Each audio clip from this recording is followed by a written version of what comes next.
2023 के जाने और नए साल के आने का काउंटडाउन शुरू हो चुका है। नए साल में लोग नई शुरुआत करेंगे। ये कुछ बदलावों को भी साथ लेकर आएगा, जिनमें फाइनेंशियल सेक्टर में होने वाले कुछ बदलाव भी शामिल हैं, जो 1 जनवरी 2024 से लागू हो जाएंगे। ऐसे में हम आपको आज डिटेल में कुछ ऐसे कामों की जानकारी देने जा रहे हैं जो आपको 31 दिसंबर से पहले निपटा लेने चाहिए। अगर आप इनको 31 दिसंबर से पहले निपटा लेते हैं तो आप काफी सारे नुकसानों से भी बच सकते हैं। इनमें सबसे ज्यादा जरूरी है इनकम टैक्स रिटर्न फाइल करना, क्योंकि फाइनेंशियल ईयर 2022-23 के लिए जुर्माने के साथ विलंबित आयकर रिटर्न यानी कि ITR भरने की आखिरी तारीख 31 दिसंबर 2023 है। इनकम टैक्स एक्ट के सेक्शन 234F के अंडर जो व्यक्ति तय तारीख से पहले रिटर्न दाखिल नहीं करेगा, उसके खिलाफ कार्रवाई की जाएगी। देर से ITR भरने वालों पर 5,000 रुपए की पेनल्टी लगेगी। हालांकि जिनकी इनकम 5 लाख रुपए से कम है, उन्हें अभी 1,000 रुपए की ही पेनल्टी देनी है, लेकिन 31 दिसंबर के बाद उन्हें भी 5,000 रुपए जुर्माने के रूप में चुकाने होंगे।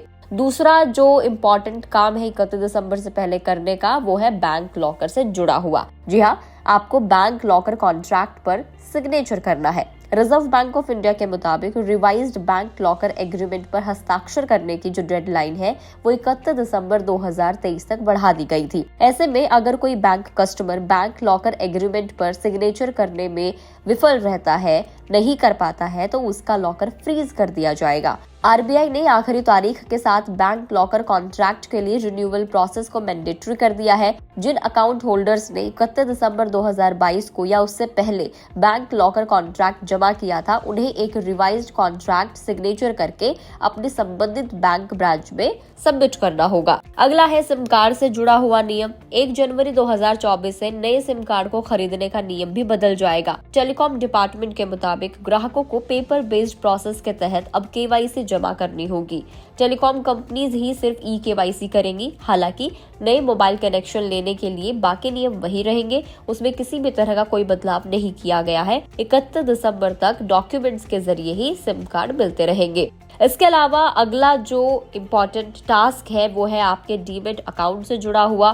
सेबी ने सभी डीमैट अकाउंट होल्डर्स के लिए 1 जनवरी 2024 तक नॉमिनी दर्ज करना मैंडेटरी कर दिया है, और ऐसा नहीं करने पर शेयर्स का लेन देन नहीं कर पाएंगे। ऐसा करने के लिए जो पहले डेडलाइन थी वो 30 सितंबर रखी गई थी, जिसे बाद में 3 महीने तक बढ़ा दिया गया था, तो अब इसको 31 दिसंबर कर दिया गया है। तो अगर आपने अभी भी अपने डीमैट अकाउंट में नॉमिनी को ऐड नहीं किया है तो आप कर लीजिए, अदरवाइज आप उसमें शेयर्स का लेन देन नहीं कर पाएंगे। अगला है आपकी UPI ID से जुड़ा हुआ काम।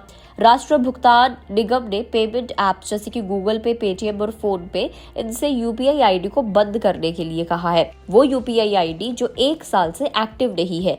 UPI के जरिए ट्रांजैक्शन करने वाले ग्राहकों के पास अपनी ID को एक्टिव करने के लिए 31 दिसंबर तक का मौका है।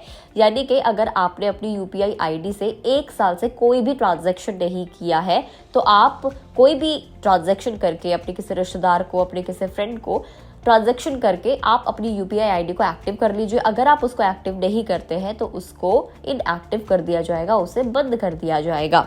तो ये कुछ इम्पोर्टेंट काम थे जो आपको 31 दिसंबर से पहले निपटा लेने हैं, नहीं तो आपको नुकसान हो सकता है। वीडियो में इतना ही। जानकारी कैसे लगी कमेंट करके जरूर बताएं। अगर आप इस वीडियो को फेसबुक पर देख रहे हैं तो फेसबुक पेज को लाइक करें, यूट्यूब पर देख रहे हैं तो गुड रिटर्न्स के यूट्यूब चैनल को सब्सक्राइब करना ना भूलें।